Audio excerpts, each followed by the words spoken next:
اعوذ باللہ من الشیطان الرجیم بسم اللہ الرحمن الرحیم نحمده ونصلی علی رسوله الکریم وآلہ الطیبین الطاہرین الذین اذهب اللہ عنهم الرجس وطہرهم تطہیرا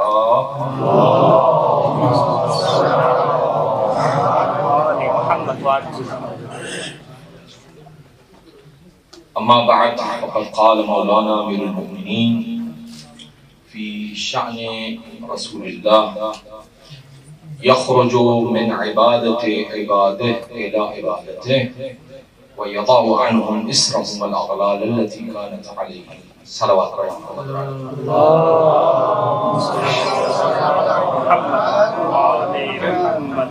نہایت شکرگزار اور بارگاہ ملکوتی کامل الوجج میں آنے والے تمام علماء مہمانان امام کا تہ دل سے شکر گزار ہوں کہ ادنا سا خدمت گزار مکتب تشیعیوں کا دفتر قائد کا بعنوان رکن مجلس نظارت آپ کی خدمت میں ہوں اور چھوٹا سا ایک تعارف کراتا چلوں کہ میں ایک ایسے مدرسے کا طالب علم ہوں جس کا نام مدرسہ فیضیہ ہے 1364 میں مدرسہ فیضیہ میں شرف ہوا اور جب میں لوگ ہوا کرتے تھے تو اس فضا میں سانسیں لی جس فضا میں وہ خون کی خوشبو شامل تھی جس خون کی خوشبو سے بہار انقلاب آیا. کیا بات. ویسے تو دیکھا جائے دنیا میں انقلاب بہت زیادہ آئے لیکن جس طرح جعفری صاحب نے بھی بتایا اور دیگر خطباء نے بھی بیان فرمایا ٹکے اس لیے نہیں کہ ان کی بنیاد کمزور تھی اور یہ وہ انقلاب ہے کہ جس انقلاب کا جو آغاز ہے وہ آغاز صحیح معنی میں اگر کہا جائے تو وہ آغاز پہلی خشت اول جو ہے وہ فاطمہ الزہرا سلام اللہ علیہا نے رکھی تھی اور وہ کس طریقے سے کہ ولایت کا تحفظ کرتے ہوئے اپنی جان کا نذرانہ دے دیا. یہ سب سے پہلی خشت کی جو شہزادی کونین نے تحفظ ولایت اور امامت کے لیے رکھی اور اس کے لیے انہوں نے اپنی جان کا نذرانہ بھی دے دیا. یاد ہے مجھے 11 فروری 1989 میں ہفتے کا دن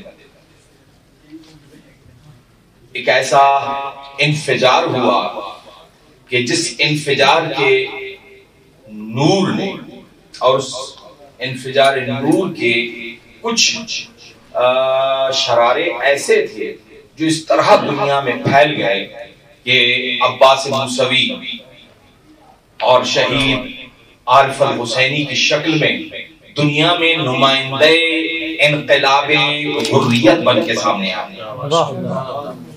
یہ خدمات تھیں اس انقلاب. ویسے تو انقلاب خود اس ظالم حکومت نے جو کئی سالوں سے حاکم تھی بلکہ یہ کہوں کہ سال ہر سال سے کئی سو سالوں سے حکمران تھے انہوں نے بھی ایک انقلاب برپا کرنے کی کوشش کی تھی جس کا نام انقلاب سفید تھا. انقلاب سفید 2 حصوں پر مشتمل تھا. اس کا ایک حصہ تھا ریفرنڈم جس میں کوشش یہ کی جا رہی تھی کہ کسی طریقے سے اپنے ہی لوگوں کے ذریعے سے اپنے ہی ہم فکر لوگوں کو سامنے لایا جائے اور یہ وہی افراد ہوں جو اس شہنشاہیت کی حمایت میں اپنی زندگی اور حکومت کو آگے چلائیں. ایک دوسرا پہلو تھا سرمایہ دارانہ نظام جسے کیپٹلزم کہتے ہیں. دونوں نظریے دو مختلف مقامات سے آئے تھے جن کو امام راحل نے یہ کہہ کے رد کر دیا لا شرقیہ ولا غربیہ. یہ لا شرقیہ ولا غربیہ ان دونوں نظریوں کو کیپٹلزم کے خلاف اور اس ریفرینڈم کے خلاف جسے انقلاب سفید کے اعتبار سے لایا جا رہا تھا. تو انقلاب تو خود شاہ بھی لا رہا تھا، لیکن کیونکہ بنیاد ضعیف تھی، بنیاد صحیح نہیں تھی، اس لیے یہ انقلاب نہیں چل سکا. یہ صورتحال انقلاب کتنی آسانی سے نہیں آتا. انقلاب کے لیے کرنا کیا پڑتا ہے، کتنی مشقتیں جھیلنی پڑتی ہیں. یہ انقلاب میں نے عرض کیا ہے، یہ میں یہاں پہ ایک شعر کا چھوٹا سا حصہ پیش کرنا چاہتا ہوں. یہ انقلاب کی آہٹ ہے، انقلاب نہیں. ابھی تو خون کے دھبے مٹائے جائیں گے، ابھی تو خون کے دریا بہائے جائیں گے، ابھی تو ظلم کے پرچے اڑائے جائیں گے. نیا زمانہ، نیا دور آنے والا ہے، ایک انقلاب ابھی اور آنے والا ہے. یہ زمینہ اس انقلاب کے لیے فراہم کیا جا رہا تھا. اپنی ذات اور اپنی شخصیت کے لیے نہ مرحوم امام نے کچھ کیا اور نہیں سے پہلے یہ انقلاب، اس کا تسلسل میں نے عرض کیا تھا کہ اس کا تسلسل سیدہ کونین سے شروع ہوا اور اس کے بعد چلتا چلتا چلتا شہید سید حسن مدرس کی شکل میں، اس کے بعد مرحوم مرزا کوچے خان جنگلی کی شکل میں، اس کے بعد بہت ساری ایسی شخصیات جنہوں نے اپنی جان کا نذرانہ دیا، خون سے اس شجر انقلاب کو سینچا ہے. ایسا انقلاب نہیں آیا. ہم لوگوں کو تو پکی پکائی مل گئی ہے. ہم لوگوں پہ تو اس انقلاب کا لطف ہے. آج میں بہت ہی معذرت کے ساتھ عرض کروں گا، آج اگر یہ امامہ دنیا میں نمائندگی ولایت کی نشانی سمجھا جاتا ہے، یہ تصدق ہے اس انقلاب اسلامی کا. جس امامے کو آج عزت ملی ہے. مجھے یاد ہے وہ زمانہ تھا، ابتدائی انقلاب تھا، میں مسجد فیضیہ میں کا طالب علم تھا. میں آیا تھا مسجد فیضیہ میں، کچھ عرصہ حجتیہ میں رہا تھا. سید کوہ قمری اللہ مقام کوہ قمر صاحب مسجد حجتیہ میدان شہداء کے نزدیک. بہرحال میں نے 6 سے 8 سال مسجد فیضیہ میں مستفید رہا بزرگان سے، آپ جیسے جتنے بھی علمی قداوت شخصیات تھی.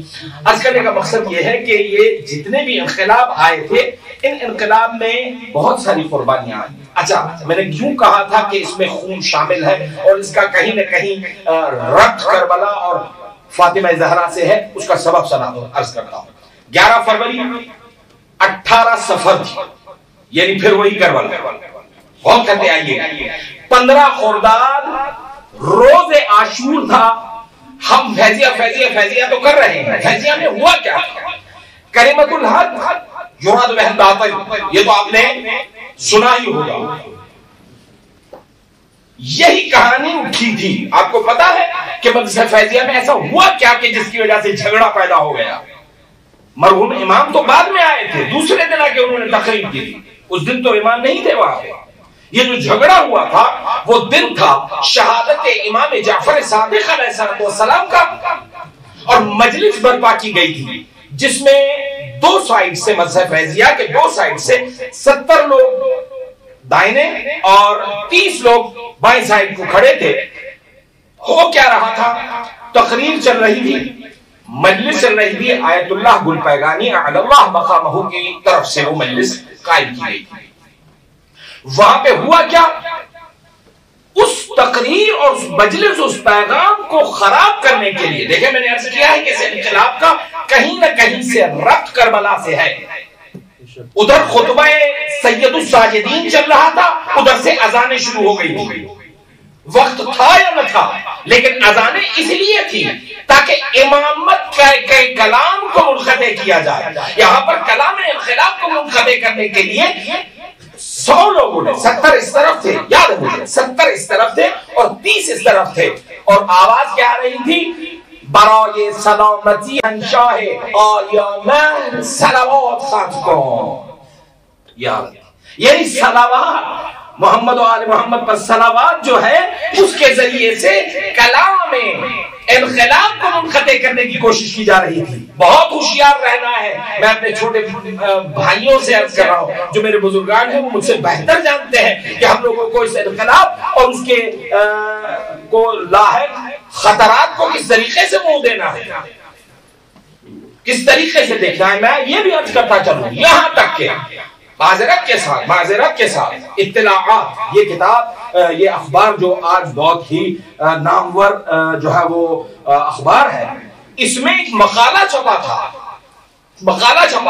جس میں توہین رشیدی کی طرف سے مقالہ چھپا تھا.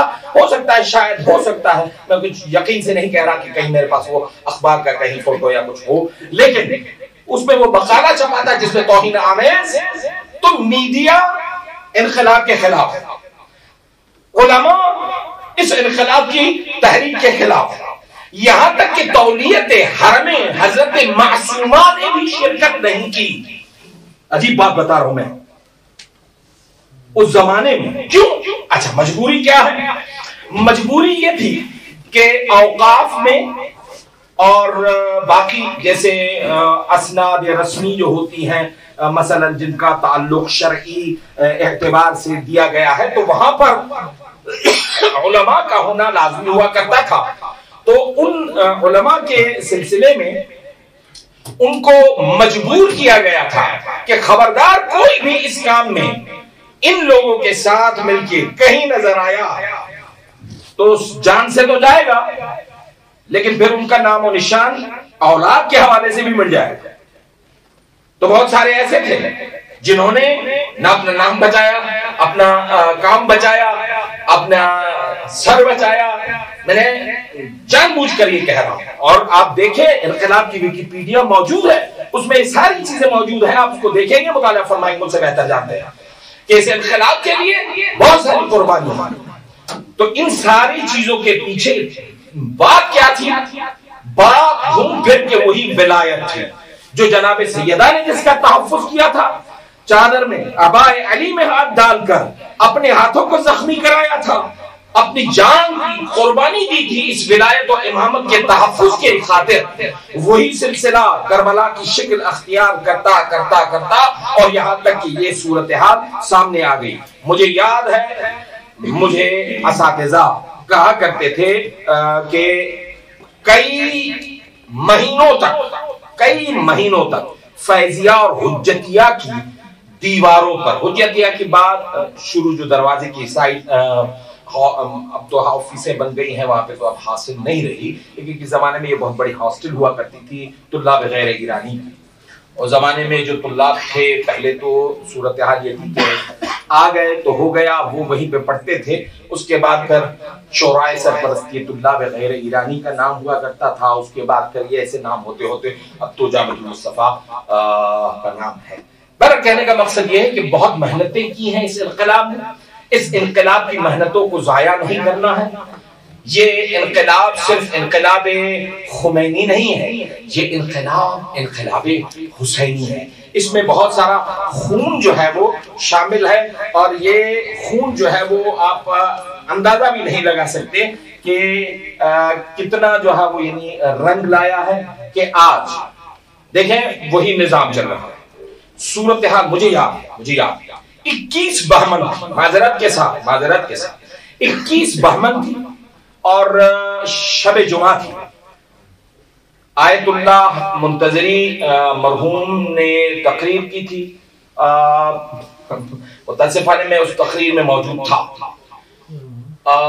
اس تقریر کے بعد وہ تقریر 2 کاغذوں پر چھپ کے آئی بھی تھی, اور وہ آج بھی میرے پاس کاغذات موجود ہے, جس میں انہوں نے جو کچھ کہا تھا. مجھے اس سے کوئی سروکار نہیں ہے, جب انقلاب کو ان سے کوئی سروکار نہیں ہے تو مجھے کیا ہوگا. کہنے کا مقصد یہ ہے کہ ان کے معذور ہونے کے بعد رنجنامے کا آنا اور امام کا ناراحت ہونا, یہ تسلسل ہے اسی غدیری نظام کا. اور پھر خدا کا کرم ہوا کہ اس امانت الہیہ کو مرحوم امام راحل نے ایسے ہاتھوں میں دے دیا جنہیں آج رہبر معظم انقلاب اسلامی کہا جاتا ہے.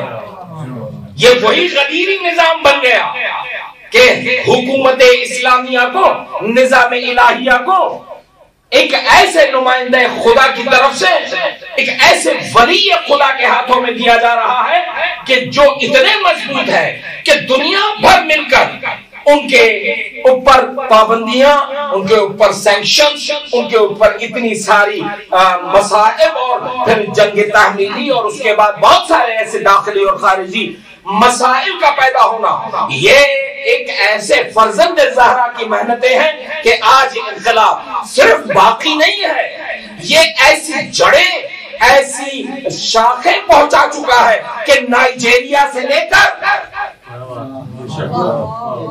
لبنان تک، لبنان سے لے کر پاکستان تک ہمیں زکزکی، ساجد علی نقوی کی شکل میں، سید حسن نصر اللہ کی شکل میں یہ انقلاب نظر آ رہا. یہ محنتیں ہیں اس مکتب انقلاب کے فرزندان کی. میں اپنی بات کو ختم کروں گا لیکن دو جملے یہ عرض کروں گا کہ ہماری کچھ ریسپانسبلٹیز ہوتی ہیں، ہماری کچھ ذمہ داریاں ہوتی ہیں.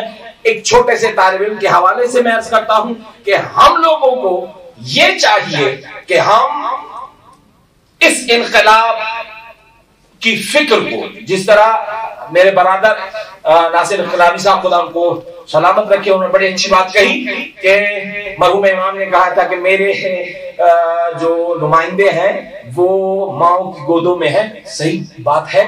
حقیقت یہ ہے کہ یہ انقلاب کس طریقے سے آج میڈیا ہے، آپ کا کہا ہوا لفظ پوری دنیا میں سیکنڈوں میں پہنچتا ہے. آپ کو پتا ہے پیغام امام کس طریقے سے پہنچتا تھا؟ غبارے اور پتنگوں کے ذریعے سے.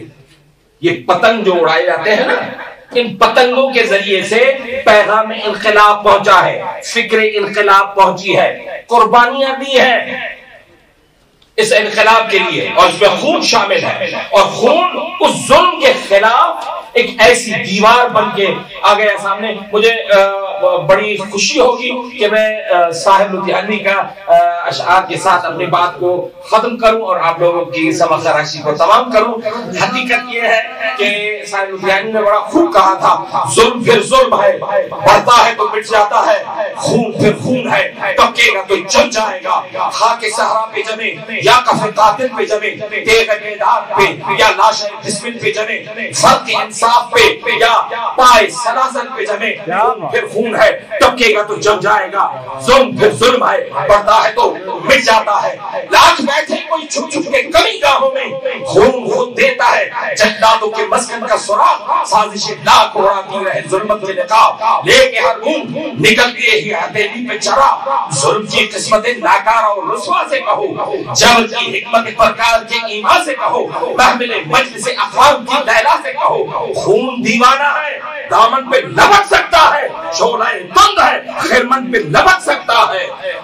تم نے جس خون کو مقتل میں چھپانا چاہا، آج وہ کوچوں بازار میں آ نکلا ہے. خون چلتا ہے تو رکتا نہیں سنگینوں سے، سر اٹھاتا ہے تو دبتا نہیں آئینوں سے، دبتا نہیں آئینوں سے.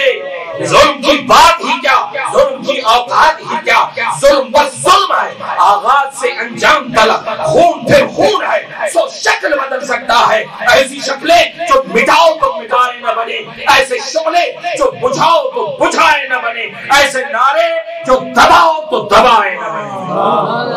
السلام علیکم ورحمۃ اللہ وبرکاتہ.